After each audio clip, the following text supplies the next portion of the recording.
And welcome back to another edition of Official Word Sports. I see the smile. I see the smile. You like it? I did like that. You like that? So welcome back to another edition of Official Word Sports. I'm Vince. I'm here with my co-host Stevie D. It's Stevie D. So a little bit of branding that we have. As we mentioned on our last episode, that we were kind of in a transition period, right? Going from Official Word Sports, which we are still and will always be Official Word Sports, but we're trying to make it a little easier for our fans that are out there. For those that are new to the show, we've kind of condensed everything. We went to OWSports. So we have that as our Twitter handle. We have that as our IG handle. So it just made sense that we go to OWSports. You can see the hat has OWSports. And so, a little fun. That was a little surprise there for Stevie D because I didn't let you see that ahead of time. No, you did not surprise at all. You did not let you see that ahead of time. So, Stevie D, there's a lot to get into. Obviously, Turkey Day is coming up, right? A lot of tryptophan. I'm in big trouble because my Bills are playing at 8 o'clock. So now I'm going to have to try to pace myself. Can't eat too much turkey. Matter of fact, going to try to have just the single piece of turkey and then ham. That way, the tryptophan, I'll be able to fill the belly, right? Right.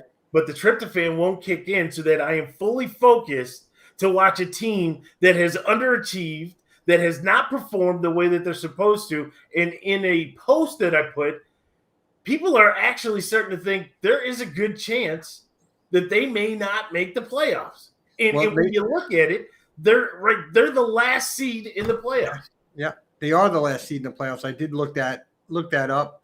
I still think they're going to make the playoffs. I think they're going to shrug off whatever rust or whatever funk they're in. They're too good of a team. They're too talented of a team. They're just too talented not to be in the playoffs. And whatever the case may be, whether it's going to be a Tremont Edmonds of a team leader perspective, to bring this team together and saying, guys, what the heck's going on over here? Well, okay. I can show you, CBD, exactly what's going on. Goal with the 3. Wentz, Taylor, Doyle with the block, and that opens the door, and a touchdown on the game-opening drive by the Colts. There's one. Nelson a block. And there's 2. Taylor at the great move by Johnson, dances to the 5, rips his way in, touchdown! Another one! 23-yard Taylor in the backfield. First and goal. Taylor will sky and take it in, and they cash in. You think that I would be stopping at this point? And the Colts. First and goal. Oh, Taylor. look. Here's number 4. The stiff arm, and Peters. Touchdown, a 4th today. Oh, wait. Hold on. There's more time. Taylor. And there's number 5. For another touchdown. 5. It's a 1-yard run.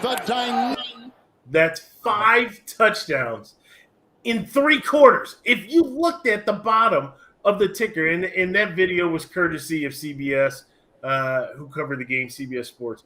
But if you looked at the bottom of that ticker, 3rd quarter. Are you kidding me? I got none for Bills Mafia on this. It's puzzling. Look, you guys cover your team. You probably speak more. You watch the game, right? Is it the head coach? Is it the offensive coordinator? What percentage you put on the players? What percentage you put on some of the injuries you're going through as a team? Although I don't like to blame injuries overall because everybody has them. Hey, Terry, happy Thanksgiving, Terry. Injuries are part of the game, and you got to have players. Got a little love from Terry. And hold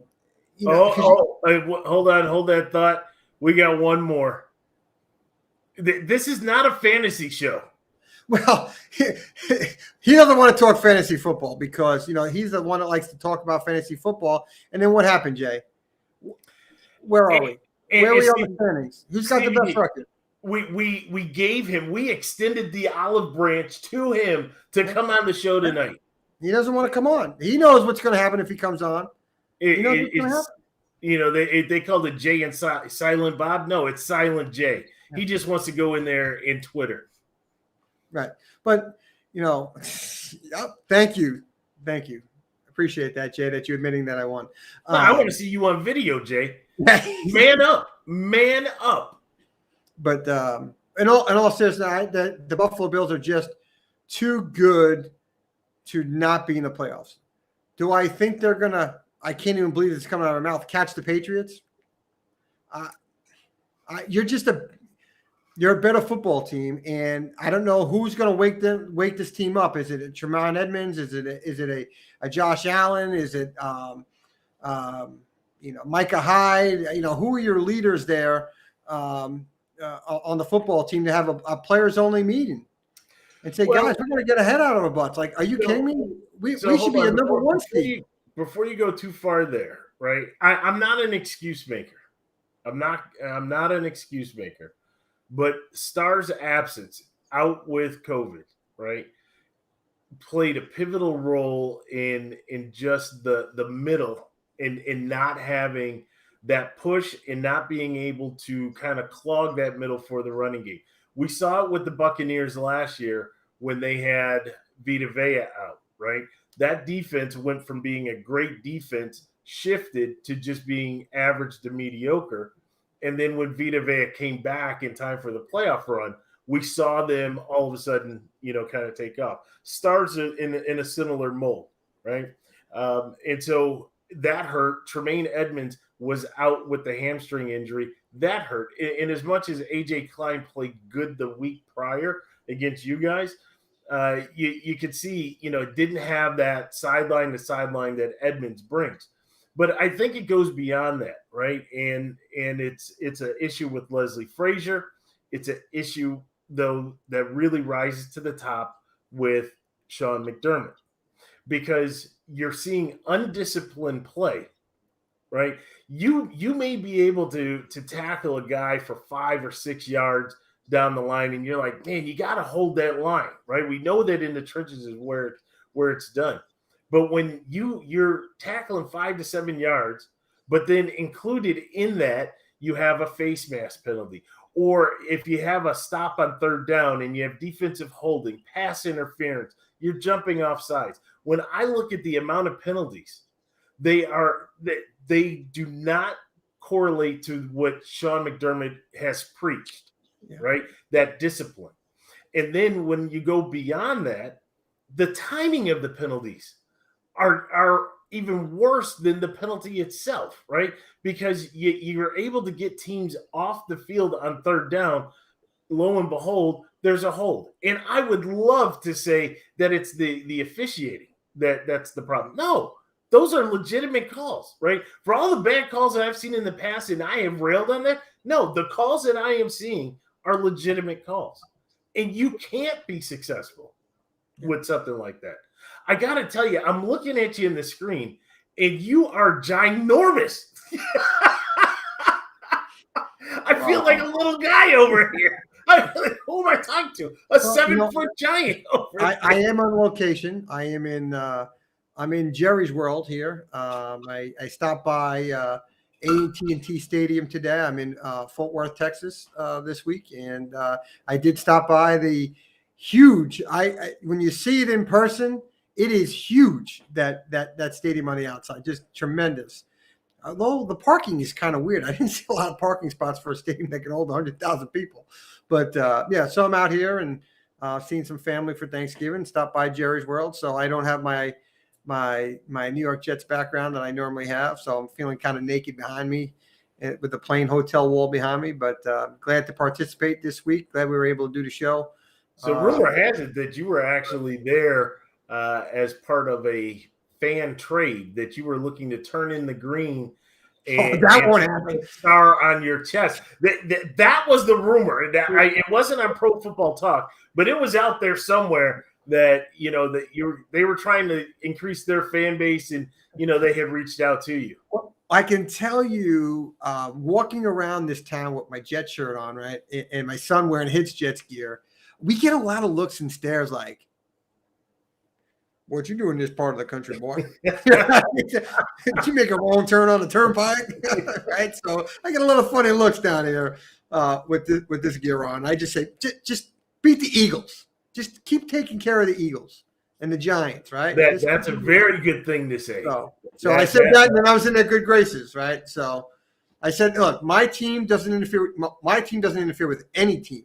Let's get that right. Well, right. there's Dana. Welcome to the show, Dana.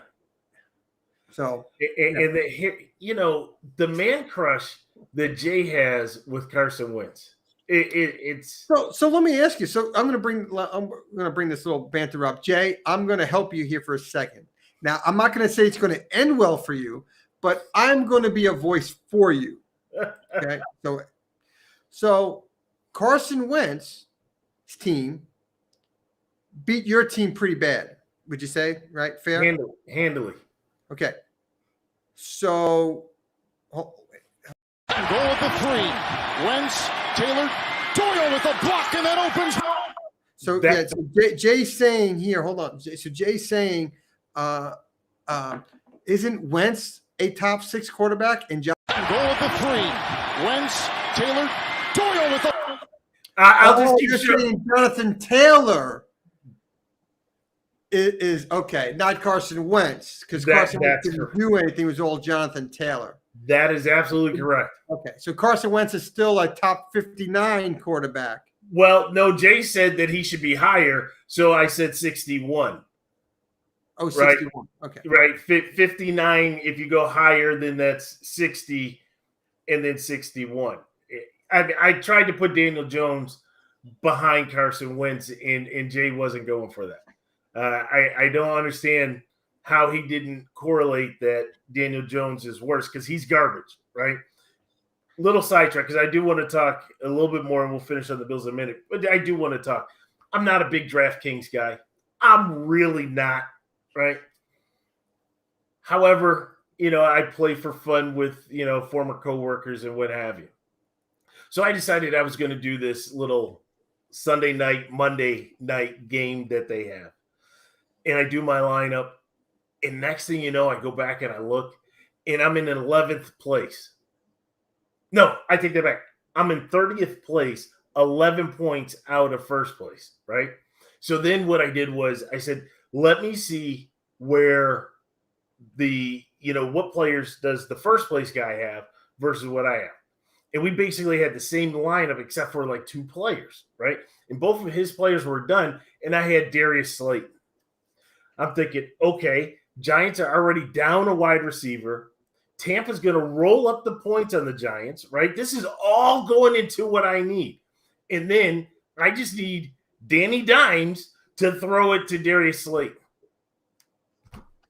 He is the worst quarterback. When I say garbage, absolutely garbage. The Bucs secondary is still healing. You can take advantage of that. But there you go, Danny Dimes. And what is he? He is a fraud. Well, is it Danny Dimes or is it Jason? Jason Garrett got fired. Oh, you mean?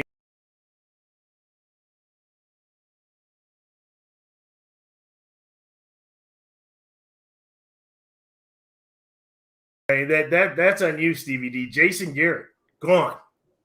Well, he's out.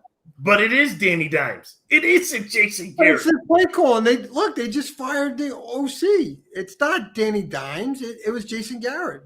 Bad play call. He's out the door. That has nothing to do with it. We're talking about a guy who was a fraud, right? Let's look at how he's a fraud. He goes to the Manning Passing Academy, right? Peyton and Eli and Connor and Archie and any other Manning that's there is like, wow, this guy's the greatest thing since sliced bread. You're saying Eli Manning said to the Giants, draft Daniel Jones, and replace me a quarterback? Hold on. You'll see how we get there. Right. So then from the Manning Passing Academy, he goes to Duke, right? Yeah. Duke is a scrub school. He puts up, all kinds of numbers. Good in college. Now, under I think it was Cutcliffe who was the coach there. So now you have this big momentum surge. The Mannings who are, the first family of the NFL now. And you have the head coach from Duke. And here they go to the Giants, and they're like, what do you think about this guy? Oh, he's the greatest thing since sliced bread. And so then Gettleman says, I got to get this guy, right? So he brings him in.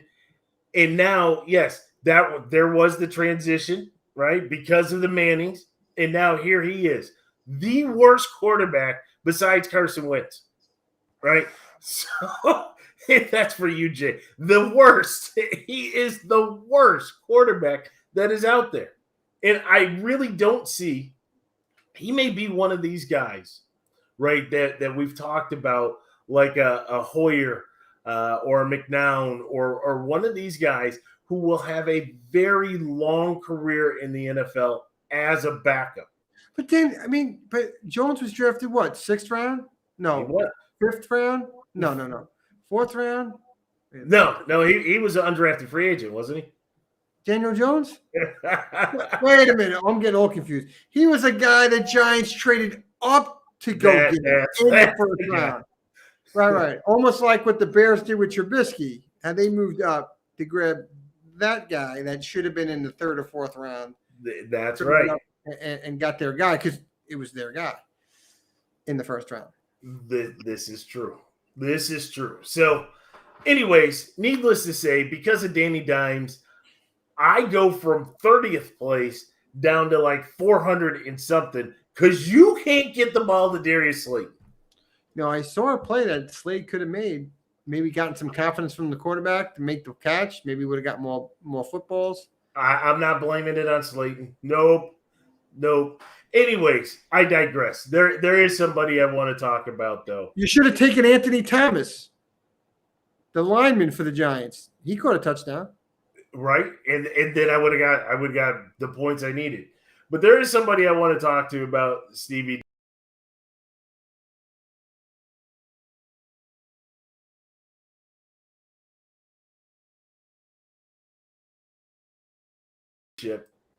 And I don't disagree with you, right? I need Josh to elevate his game, right? Josh, what I see from Josh is that he's forcing the action, right? You saw a lot of the passes where, for the first 6-7 games plus part of last year, he had a lot of touch on those passes, right? Made it very catchable balls for the guys all over the field. What I've noticed, though, especially in the last couple of weeks, all of a sudden he decided that he was Nolan Ryan out there throwing fastballs to guys that are 7 yards away, right? 10 yards away, trying to throw it in there. Ball is just going flying right through the hands, sometimes tip interception, but more often than not, incomplete passes. But these are key passes, right? When you expect him to throw it in there, he does. But when I need a first down, I need you to get me 7 yards, I don't need a fastball coming in there. And he's doing that. The decision-making, whether to run or to, kind of stay in the pocket and keep the play alive, I'm seeing a little indecisiveness on his part. And it just seems like everything that this team has done has now, especially since the Tennessee game, has now gone in the wrong direction. Right? And, yes, you have the fans that are out there, to fire McDermott. Yeah, I'm not at that point just yet. And it's something that I do want to talk to you about a little bit later on the show about the type of coach, right? The successful coach. But I'm not at that point yet. But what I do need from McDermott is I need him to be accountable. Accountability, it's funny. I throw that word around all the time now, right? Especially, during my day job. I'm always talking about you have to be accountable. We have to hold people accountable. I have to be accountable. Well, Sean McDermott needs to be accountable, right? He needs to be accountable for everything all the decisions that he's making. Take a practicing there this week, although Edmonds was only partial practice on Friday. He missed Wednesday and Thursday. As you watch this DVD today, there's a guy that just falls on the ground and the ball pops out. The guy falls on the ground and the ball pops out. Dude, there was a sniper in section 325, row 46, took him out. Had to be. But yes, you could say, well, it was a wet field. Yes, you can say it was a wet ball. Yes, you can say the rain was coming down. He slipped, lost his footing. I get that. But you know what? Isaiah McKenzie has now had more than one fumble, right? And especially if you are on kick or punt return, you can ill afford to fumble the football in that territory. 9 times out of 10, you're giving the opponent the ball in the red zone. They have the short field. And that's exactly what happened. That became touchdown number, 3 for Jonathan Taylor? I remember I was talking to you, and you were like, yeah, I was watching. It was 17-7. You guys had the ball. What happened? Well, that's what happened, Stevie D. That's what happened. They picked it up, got tackled at the 1. Next play, Jonathan Taylor's in. So, Sean McDermott, shame on you. Sean McDermott, the onus is on you. Yeah, I'm gonna be honest with you. I obviously we all know I don't root for your football team, but from a football perspective, there's a lot of disappointments this year. All right, there's teams that I thought would be playing better. Kansas City Chiefs, right? Their record shows that they haven't been playing good ball. Your team, I should be much better than where they are, right? They should be. What do you guys? 6-4, right? 8-2 minimum. 8-2 minimum. It would be nice. Right? At 6-4 is unacceptable. And as if I'm the owner of the Buffalo Bills, I'm bringing in my GM. I'm bringing in my head coach saying, what the heck's going on out here? Because 6-4 is not getting it done, boys, and you better figure it out, right? Because just like I thought, I know what you think of the Buffalo Bills, right?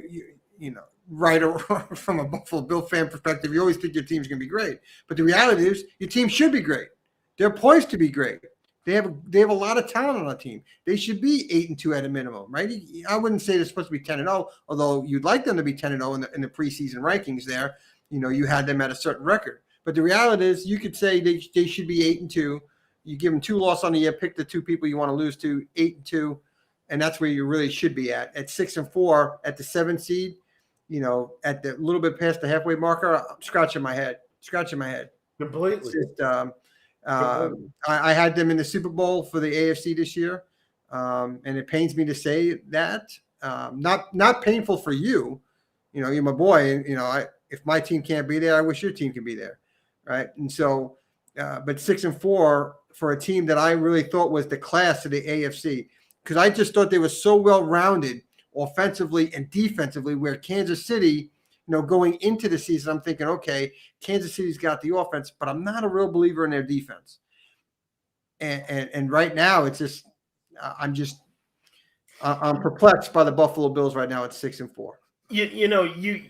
You hope to go through a season without injuries, right? I think the Bills were very fortunate last year, where for the most part they went through the season without injuries, and you really can't account for that.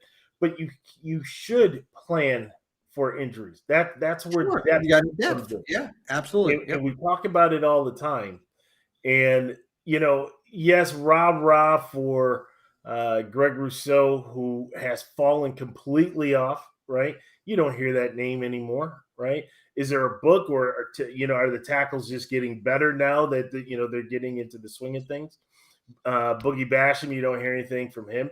Ed Oliver has been a big surprise. But outside of that, surprise, really? I thought he was always just a very good football player. So when you say surprise, very, very much an underachiever, right? No, you had a first round pick, a high first round pick coming. I think he's seventh pick coming out of Houston. You know, a lot of accolades headed his way. Came in and just disappointed. But this year, you could see him. But he in as much as he's playing, I think he plays more the 2 technique. In as much as you see him in there, his role is not really to stop the run at that defensive tackle, right? That's Starr's role. And so if Letellier comes out, then who do you have, right? Are you talking about Harrison Phillips? Who else do you have, right? You need somebody to plug that gap, right? And they don't have that. When you start looking at some of the other positions where they've gotten hurt, you look at the offensive line, it's a train wreck. It is an absolute train wreck. And that goes to Billy Beane. Or not Billy Beane, Brandon Beane, right? But that goes to Brandon Beane. right? What are you doing, Brandon Beane, as the general manager? You wanted all the pats on the back, all the attaboys last year because the team, had a lot of success. But what did you do this offseason? Yes, you signed the vast majority of your players, but you left a void. And now you're being exposed for that void. So, Stevie D, I could go on for, another 25 minutes because, as your team loses, it's a different scenario, right? When you have the high expectations that you talk about and you lose, there's a lot to talk about. However, I do worry about it. I don't know what's going on in Buffalo from a commercial perspective. I look at some of these players that are doing a lot of commercials. Is there off the field distractions for players' attentions because they're doing media sessions, they're doing commercials, they're doing whatever, and time that is normally spent in watching film is being diverted to commercials and whatnot. I've kind of talked about, I think last year on a podcast, when a team comes out of nowhere and they win football games, next thing you know, every market, NFL Network, CBS, HBO, Showtime, all these places that got football shows want your time and attention. And now that time and attention, what's it going to do? It's not being done at 10 o'clock at night. The Manning curse. The Manning curse on ESPN, right? It takes you away from doing what prepares you for each game. And that's why I say, when you're an up-and-coming team and you're not used to winning and all of a sudden everybody wants your attention, maybe it starts going to your head, less in the film room. Next thing you know, you will start losing football games. I'm not saying that's anything with the Buffalo Bills, but it is something that you wonder, could there be something there, even though just a little bit, the time being torn away. So Stevie D, let me take you to the state of New Jersey. But a couple missed tackles, and now the Dolphins are set up inside the 3-yard line. Once again, Tua going out wide. Coming this way is Waddle to the end zone. Touchdown, Miami. I will say you have been very high from the 40. On this kid. This is Carter. And running you from can the outside. Breaks free. 20, he has that potential and that ability to be a franchise backboard. Flacco throwing. It is a touchdown. It really gets us a chance to see what Elijah Moore can do. Flacco hit from behind. Now that may have been my favorite play of the game. no disrespect there. I'm sure you like the Elijah Moore touchdown right here as we saw him going in. The 5. Touchdown. But so I got to say this one thing, because it's my thing my son and I have when we watch Elijah Moore, because this kid's going to be a stud. Elijah Moore, I want some more. I want some more. And that's what we say when Elijah Moore touches the football. And he's a special kid with a lot of talent. And I just hope they keep working him. He had his breakout game in the NFL yesterday. On Sunday, I think he had 7 receptions for $130 and a touchdown. So kudos to Elijah Moore. And he's just getting better and better. So they got to work it. But, that hit on clock. Hold on 1 second, Stevie D. I need to give credit to CBS, and that video was courtesy of CBS. Go ahead. Yeah, and Flacco, look, that was a heck of a hit, and I didn't expect him to hold on to the football, but I can tell you said that was your favorite play. That was my least favorite play. I can tell you I was pissed because you can't allow a free shot like that, and honestly, it happened about 4 times in that game where they had free shots on Flacco. Now, he was able to get rid of the ball early on some of those, so it didn't turn into a sack, but it's inexcusable where we're missing that and allowing free shots on that play. Well, my only thing, you know my stance on Flacco, right? I thought he quit, and the fact that he's back out there, I don't begrudge anybody collecting a paycheck, but don't quit on your teammates and don't quit on the field. That's the issue that I have with Flacco. I can tell you, we were competitive because Flacco played. If Mike White played, we would in a whole bunch of trouble because he really struggled against your defense. And Miami came with about 40% blitzes, and the way they had free runs, Mike White would have been in a whole bunch of trouble. And Joe Flacco made some quick decisions at times, even just to get rid of the ball, even if it wasn't a completion, because he was going to get railed. He got rid of it.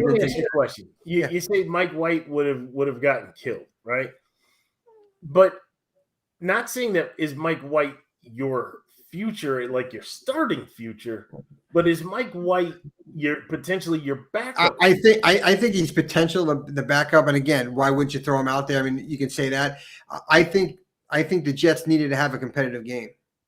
And it was a competitive game, and you lost 24-17. You can't have another 45-30, 45-20, 45-10. You just can't do it. I mean, we're getting blown out. I mean, in the last 5 games, you're giving up.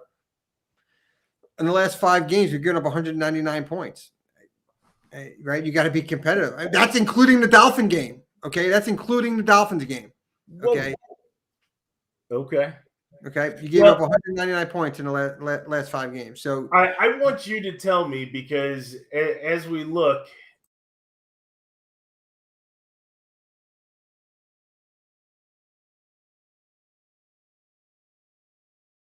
at this DVD, the Messiah has returned.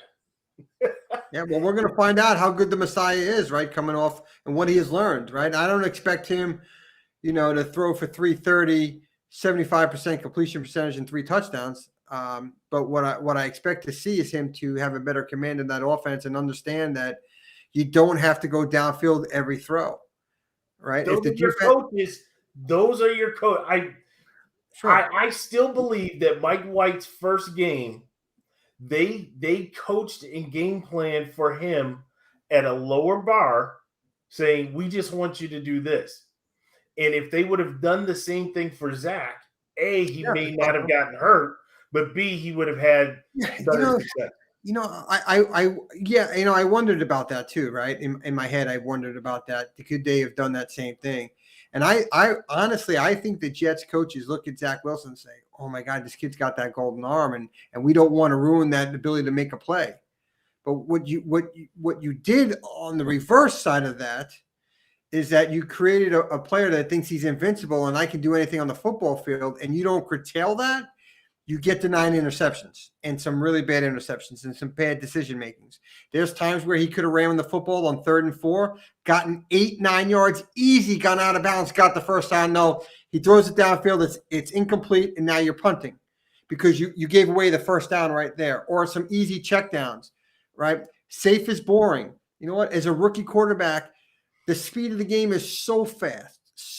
You think you know it, right? And everybody's laughing at you. These experienced defensive players are laughing. Oh, we're going to bait this guy into these mistakes, and it happens.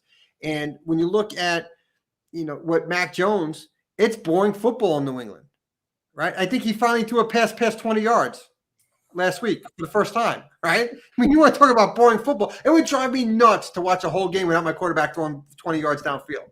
I want to see the ball go downfield. Yeah. Right. But Mac Jones has got his team at 7-4. His completion percentage is like 75% or whatever it is. It's boring football, but it's helping him develop. With Zach Wilson, you're trying to force things down. You're making bad decisions, interceptions, bad incomplete. Even the ones that are not getting picked, they're bad decisions. You're throwing in the coverage, it's intercepted. I'm just hoping that when he got to sit and learn from Mike White, who executed the offense well, Josh Johnson executed the offense well. And to see that and to watch that film, and hopefully the guys that are making the money as coaches are saying, look, Zach, you can't make these mistakes. You can't do it. You're killing your football team. You're going to lose your offensive players because you're forcing the ball and you're turning the ball over. And your defense is going to hate you because you keep giving them a short field. Or you keep putting them on the field. I mean, when you think about Zach's first 3 games in the league, we go into halftime having 8 plays or 12 plays going into halftime because of turnovers, and you can't get a first down. Right. At one point of the year, in the first 5 games of the year, the Jets had 8 total first downs in 5 games in the first quarter. The game that Mike White had, he had 9 first downs in the first quarter alone. Right. So Zach, it's not all about just pushing down the field. You got to help your defense out. Right. There's so many things in that. And I'm hoping you keep saying Zach. I don't believe that it's Zach. I think it's a little more up there. I think it's sure. I won't disagree there because your coach's accountability, you used the word earlier. Where is your coaches forcing accountability to your player? Zach, this is not what we talked about, right? Fair. If you're not going to listen, you're out of series, right? You're out.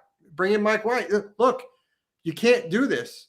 You can't put your team in this position week after week. You can't go in halftime every week down 17-0 and only gain 3 first downs in the first half and 52 total yards. You can't do it. And then all of a sudden in the second half, because the game's out of control, now all of a sudden you start throwing the ball and you're getting these completions, right? It's what you're doing. It's not good. And so, to your point, Saleh and LaFleur have to be more accountable. Well, look, Saleh has make LaFleur accountable. LaFleur's got to make Zach Wilson accountable. And if they don't do that, and Saleh has to override LaFleur and do it himself, because ultimately it's your team. But there were some things Sunday that it's kind of been boiling up, and I've been kind of protective of Saleh because I like what the Jets are doing with the youth movement and the complete teardown. Something the Jets organization hasn't done. They kind of band-aid some things because it's New York, and you don't want to use the word rebuild on a team that hasn't been to a Super Bowl in 50-plus years. So I like the direction what they're doing with the youth. They got plenty of draft picks. But to be honest, some of the things that I probably should have been a little bit more I should critique or been critical of, I think Saleh's there's no particular order to it. It's challenges. There was a challenge against the Bengals at a critical part of the game with T. Higgins, catches the ball at the 3-yard line, clearly hits the ground. The Jets don't challenge it. Now, I think they got away. The Bengals didn't score a touchdown on that drive. I think it was only 3 points, but it's not the point. Where is your replay crew and the Jets? When we all see it on TV and the announcers are all seeing it on multiple replays before the next snap, why aren't we throwing the red challenge flag? Awful. That's just one example. There was another example against the Dolphins. You got to throw the challenge flag. You didn't do it. Hurts the Jets. You okay? Serenity now. Delay of games. Okay. I have seen Andy Reid's team be bad clock management, right? When he's with the Eagles. Awful clock management. Awful. Awful with his challenges, but at least he throws the flag to do the challenge. The delay of game in critical spots, 1st and goal from like the 4. We just get the big play to get down there. They're at the line. They get the hook. Delay a game. Nobody on the sideline. We got 3 timeouts. We got nobody on the sideline understanding that the clock, we just get to line with 4 seconds. Let's call a timeout.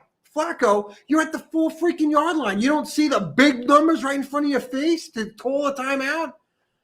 I mean, but this is like 7-8 times this year with the Jets, with these delay of games. Now, earlier in the game, 56-yard field goal attempt.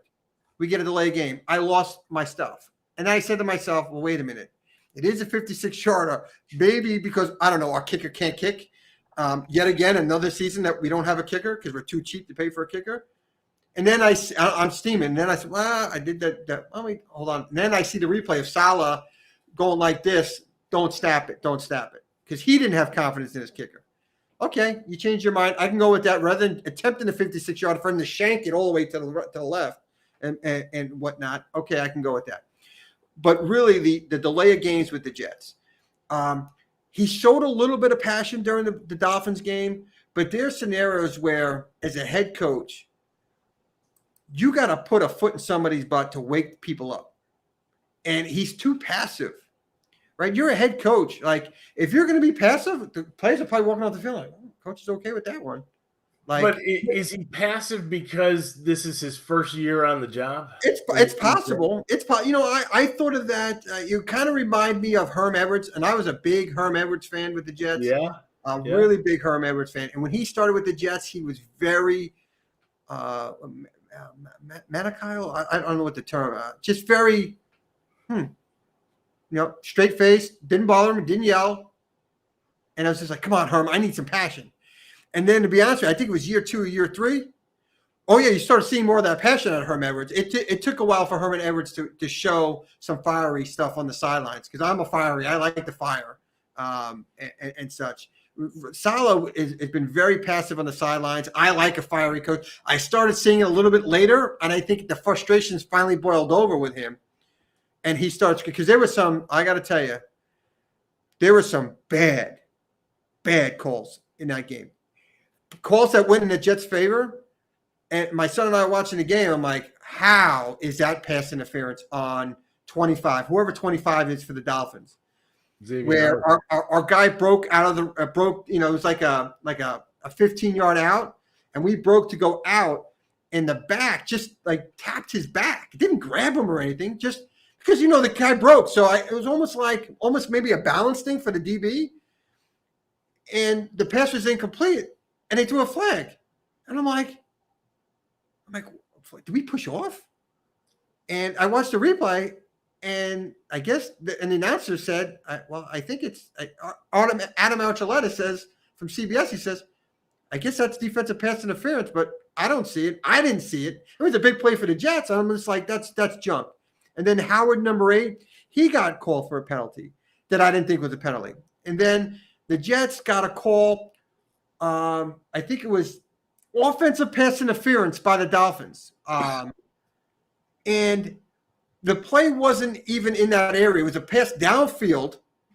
It had no bearing on what the Dolphins quarterback was doing and what that tight end was doing, the second tight end. I think it was number 80 for the Dolphins. I think he grabbed our DB, but the pass play was 35 yards downfield.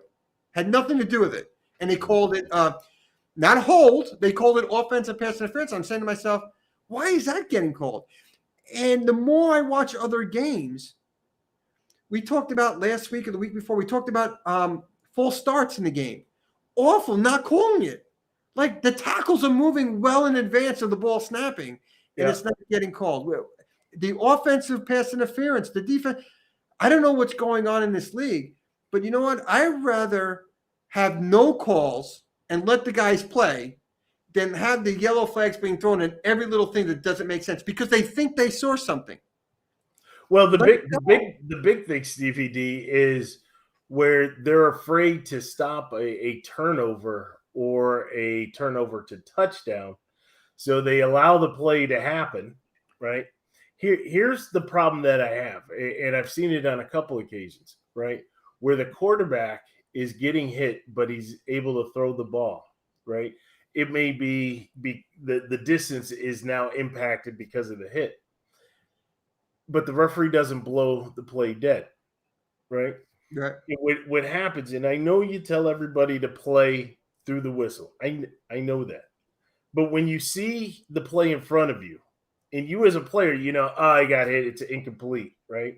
And you'll see the players because typically the guy who picks it up, he's like looking around, right? Like, what's going on here? And if he's doing that, the others are doing that. And now you put these players in jeopardy of getting injured, right? Because they're not playing through the whistle because it should be an incomplete pass. Then the referees huddle together after the guy. Now, mind you, after the guy has run 50 yards for a touchdown, right? Now, I know they're in great shape and everything else, but still the guy runs 50 yards for a touchdown. Then you come back, we reviewed the play. It's an incomplete pass. So now you got an entire guy coming back, and you had the risk of injury. When you could see, it was definitive. You could see it, right? Replay was not created for this. Replay was created. Go ahead. No, because I can't forget this, okay? Because you said it. This weekend, the referees used the scoreboard. Yes. To change a call. Yes. That's inexcusable. Yes, it should have been called. Absolutely, the officials missed a call. But at the end of the day, you can't use that. You just – what did you do? You can't do that. Again, if the call was made for my team and went in my favor, okay. But at the end of the day, it's wrong. You cannot do that because coaches are saying you got to look at something, and they look. We missed that call. Upon further discussion, they come back on the air, on the mic. After further discussion, we're changing the call. Yeah, I saw it. What? Further discussion? Yeah, because you're showing up on the board. Oh, man. I was just like, you got to be kidding me. This officiating this year is awful. It is. And it has progressively gotten worse is what we've seen. I mean, we've seen some bad calls. And, again, why do we have replay? We have replay because – a key play was missed, right? A bad call, key play was missed. And so then that was the birth of, everybody's like, well, we got the technology, the television showing it, right? But it was only designed for just those key plays. If you remember, it was a very small window that you could use it, right? Like the forward lateral, right? And then you get the forward lateral wrong when you're looking at it. But that's what it was designed for. No. But now we've taken it to a whole nother level, right? We're looking at stuff that is right in front of your eyes. I don't need to do certain things and to go under the hood or be afraid to make a call. And that's what it is. They're afraid to do their job. Well, then that means that you're not good enough to do your job in the first place, right? Live with it. Man up, right? I tell Jay to man up to the zebras, right? Do what you're supposed to do. Look, Terry's trying to help you out. Find some peace.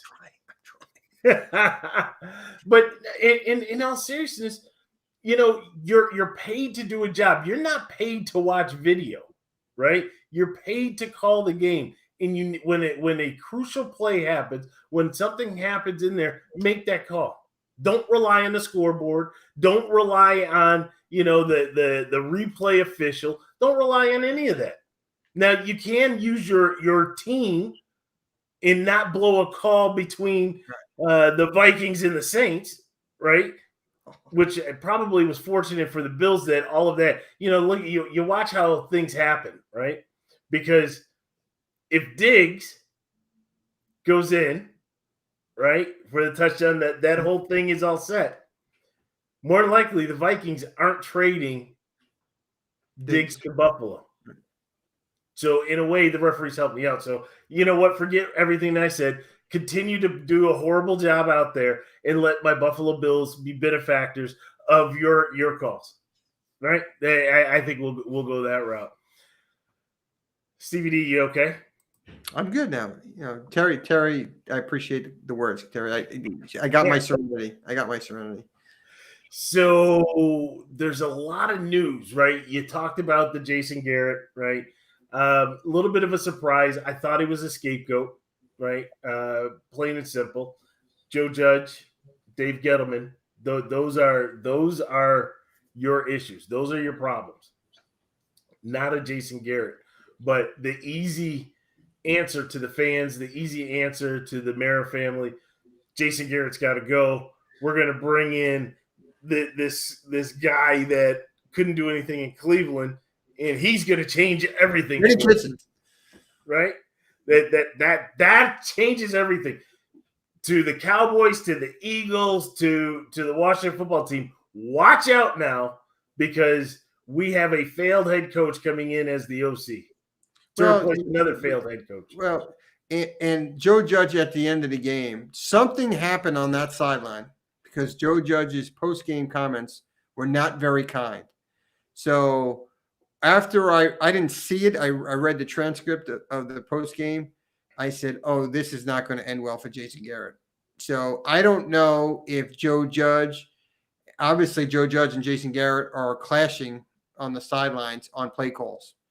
And Joe Judge wasn't very happy. And maybe that's frustration because your offense is anemic. But in fairness to Jason Garrett and your boy Danny Dimes, you have a lot of wide receivers that are hurt there. The Giants are not healthy at that position. And if a young quarterback and a team is successful, you got to have your weapons. And your weapons aren't there. What's his name? Shepard has been hurt again. And he's oftenly injured, so you can't really count on him. And that was Galladay. He got 2 targets. How can your guy that you signed for all this money, right, should be that Jason Garrett? Let's face it, you were part of that room making that decision to say, you know what? Yeah, I can work with Galladay. Yeah, we got packages, and we're gonna. You get 2 targets? 2? No, not a guy that you're paying that kind of money can't get 2 targets. Impossible, right? The team that you played in the Tampa Bay Bucks, their secondary isn't very good right now because of injuries. You're telling me you can only get 2 targets to Galladay?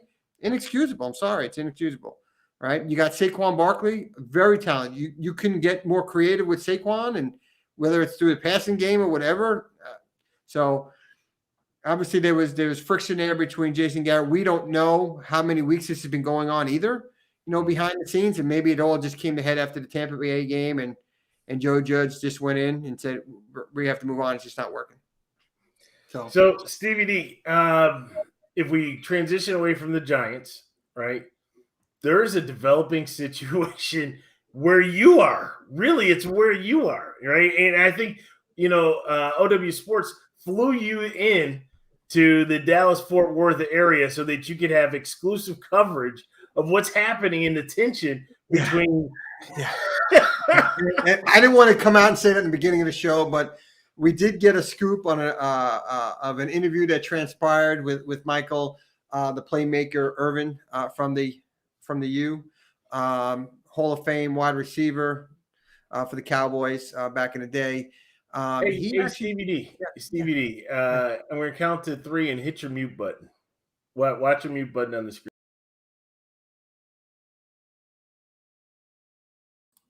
All right, you should be able to see that.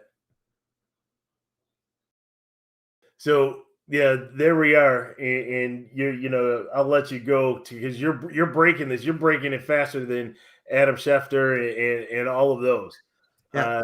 Michael Irvin and Amari Cooper.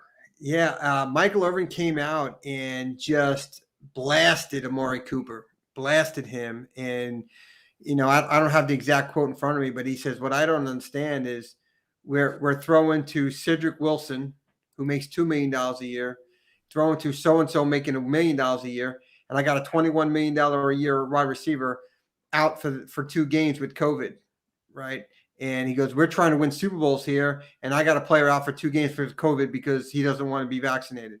I'm not getting into the whole vaccinated, unvaccinated. That's, I'm a firm believer, each his own, or whatever you feel fit for your body, and that's just who I am. I got a comment on that one. I'm sure you do, but I'm just saying, for me personally, it's each his own in this world, and what's good for me may not be good for somebody else, and vice versa. And so I'm in control of me and myself. So, but his statements were a lot about him working, and I did everything I needed to do to be on the field, to play on Sundays, to win, to get to a Super Bowl and win a Super Bowl. And it was all about my teammates and the team and doing everything. And so he was just really, really hot about it. I haven't heard comments from Amari Cooper. I don't think he's commented since that interview happened with Michael Irvin. But it does, bring up, that point of, hey, about your team, where are you? Right? It's your brotherhood of your football team. Now you put your team at risk. I mean, the Cowboys a couple of weeks ago were a really good shot for a 1 seed in the NFC. I mean, yes, you had the Cardinals at 7-0 at one point, and I think now they're like 8-2 or something. Mm-hmm. And the Packers, I think, are 8-2 or something around there. And the Cowboys are now, I think, 7-3, 8-3. So they're not. I mean, they had a little bit legitimate shot at being at 9-1 or 10-1, and now you're 8-3 or whatever, and you're still a division winner. I mean, let's face it, I think they already clinched in that division, but at the end of the day, they're going to win their division. They're going to be at least in the top 4. You had an opportunity to get maybe a first round bye, putting yourself in the second half of that season to really separate yourself and maybe be in contention for that number 1. And now, what are you now? Well, I know you didn't want to go into the whole COVID thing, but you kind of did, right? Well, it's the story about it, right? What I'm saying is you were talking about the brotherhood. This goes back to, and you've had some different players out there, whether it be Aaron Rodgers, whether it be Lamar Jackson, most notably, especially in my circles, you have the Cole Beasley, right? You have a choice of the vaccination. Nobody's saying that you have to or that you don't. But you have to understand, if you don't, and it's not to say, I'm not getting into the medical side of it, but you have to understand that if you don't, the percentages of the impact that it could have to your team are great and severe, right? The fact that you have 53 guys, and really it starts at 90. They whittle it down to 53 guys. Go through the mini camps and go through the training camps with a goal, right? You have a stated goal, and that is to win that exhibition game at the end, right? And as you go through that, you you build that bond, that brotherhood that you talk about. And there should be the mentality that I don't want to let you down. Now, things happen, right? Freak injuries, regular injuries, they happen, and you come out of the game. I get that. But when there's something that potentially can be avoided, and you have decided that you're going to dedicate yourself to that team for that season, then you have to do everything in your power so that you can be on the field and perform. And that's what Michael Irvin is saying, right? Yes, he put out the salaries, but only to put out the salaries to say these guys are grinding. These guys are hungry, right? But you want your star out there, right? You want your star. I want the guy that we paid $20 million. I want him. I need him, right? That's why they're paying him, right? That's why he's making that kind of money, right? Absolutely. In the window to be successful, except for the cheating team up in the Northeast, the window is usually a 5-year window. Well, they lost a season of that with Dak when he was out injury related when he was out last year, right? And you saw what happened. They struggled, right? Andy Dalton and whatever, wanted to come in there at quarterback. Well, now all of a sudden you have the thinking that we have everybody back, right? And, we were talking about this offline. You can't go back in time and replay things, but just think what could be or what could have been. Not saying that you win the Kansas City game, not saying that. But now potentially you're without CeeDee Lamb. Well, why are you without CeeDee Lamb, right? Just start to wind that back. Well, if Amari Cooper is out there, then maybe the coverage that they're playing is a little different, right? Maybe who's covering is a little different. And that changes everything. And all of a sudden history is rewritten. And you have your players out there. They lost last week, and now you're down your top 2 wide receivers again this week, right? You got Zeke over there who's struggling with a knee injury that he said he's going to play through. So now your top 3 weapons, minus Dak, are really out of the lineup. What does that win probability do? It shifts all the way, right? Where now maybe you're not going to win that game. Is it selfish? I'm not here to get into the whole semantics of whether you should or shouldn't. But I will tell you, if you don't, then you should literally tell yourself, I'm not taking this, but I owe it to the other 52 guys that I'm basically going to live in a bubble, right? Because I need to make sure that I am out there. And so now it becomes a big thing. And, again, to Michael Irvin, to his credit, maybe, he's speaking out. You see the passion. He's a Cowboy, right? He may go to the U, but after this year, the state of Florida, the state of Florida is not good at all in college football. But I don't know. We'll see what ends up coming out of that. Amari Cooper's not a talker. Right, you probably have heard 0 words from Amari Cooper since being drafted by Alabama. So I don't think you're going to hear anything. And Irvin has that bully pulpit, right?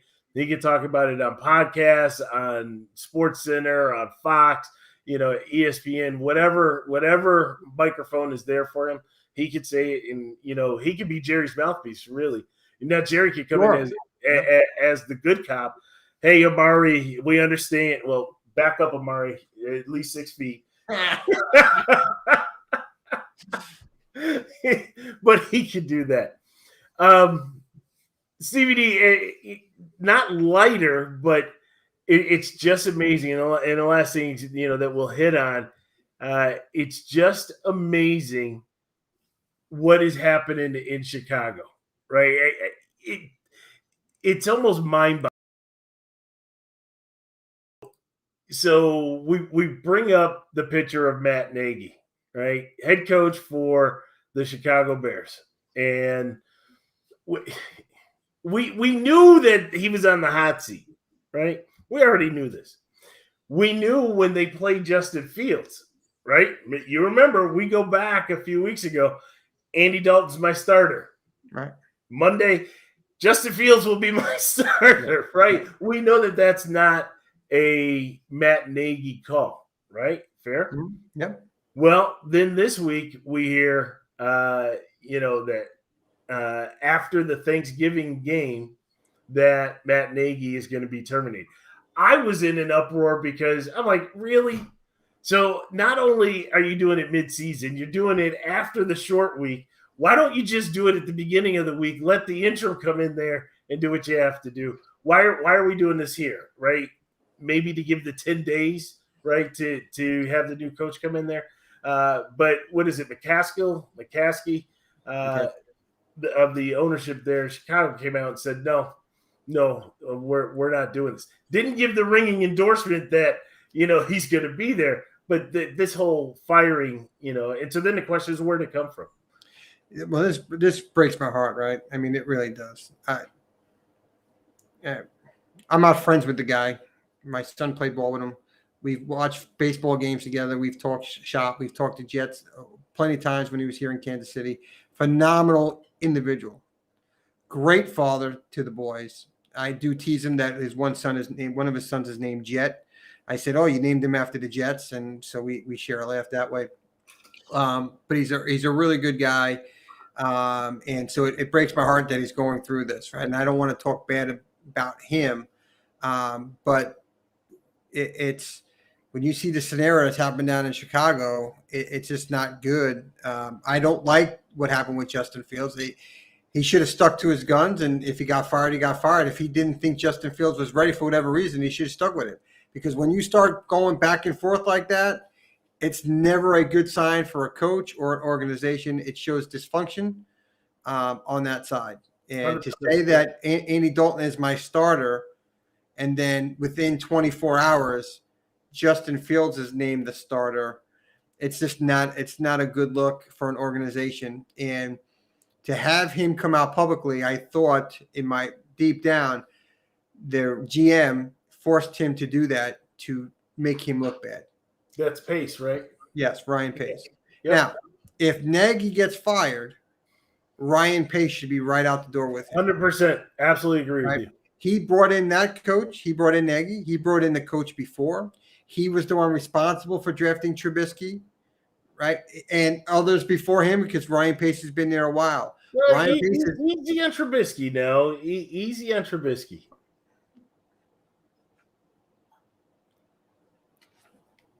He's part of Bill's Mafia now.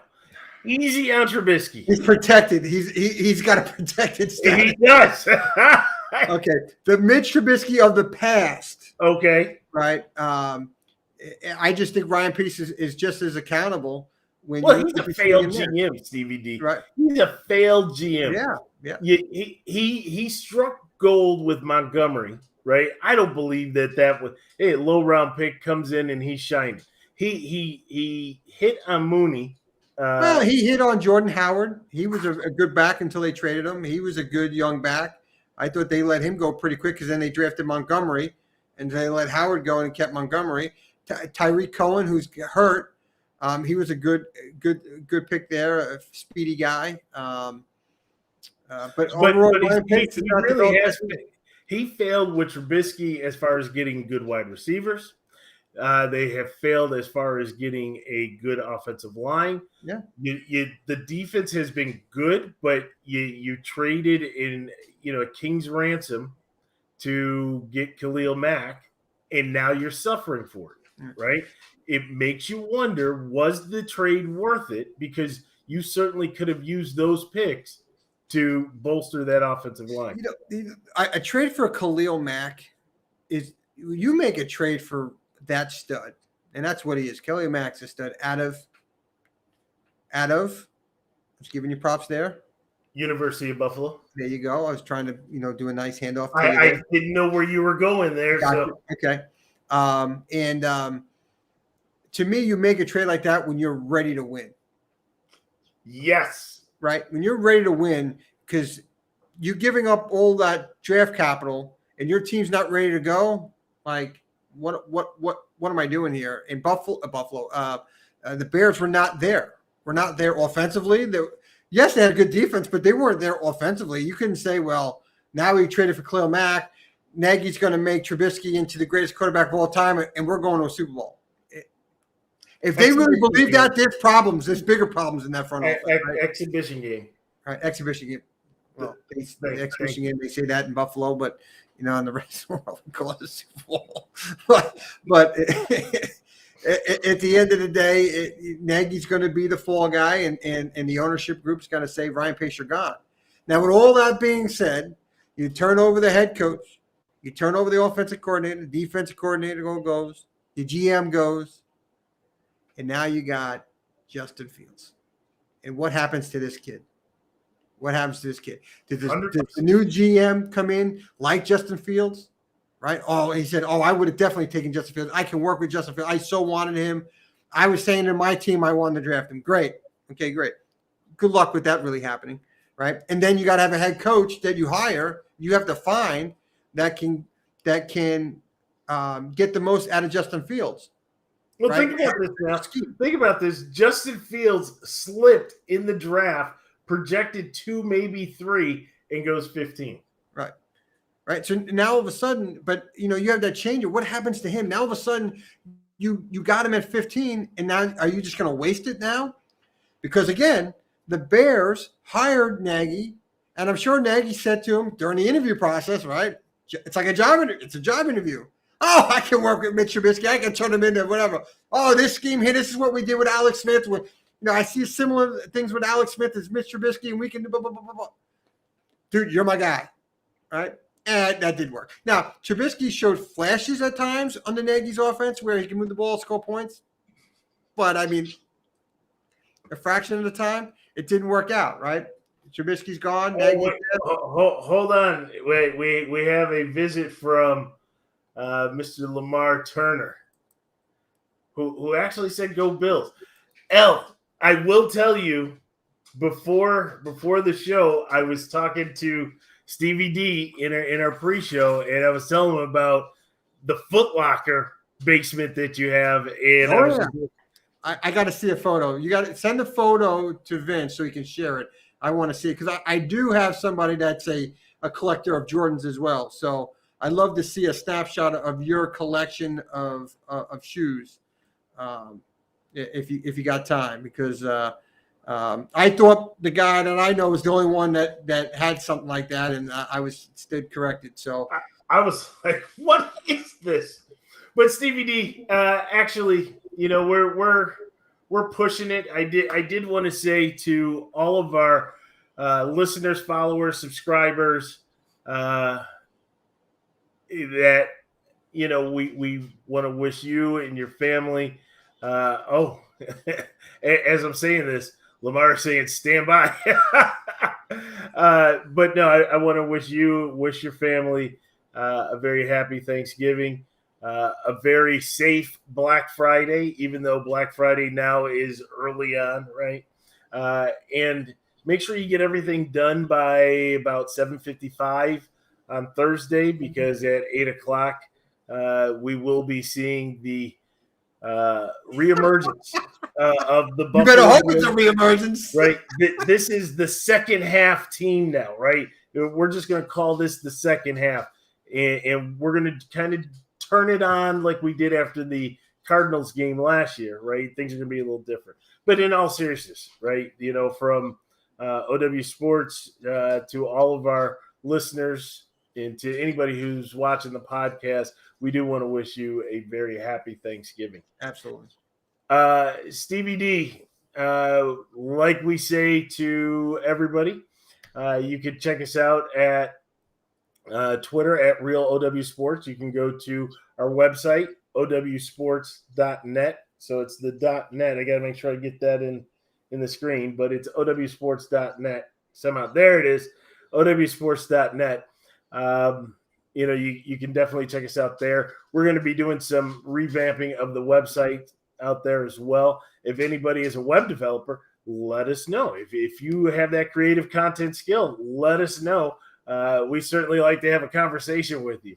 But and then, if you just want to listen to the podcast, maybe you're driving cross country during the holidays, you want to listen to some previous episodes, you can check us out on your favorite podcast platform.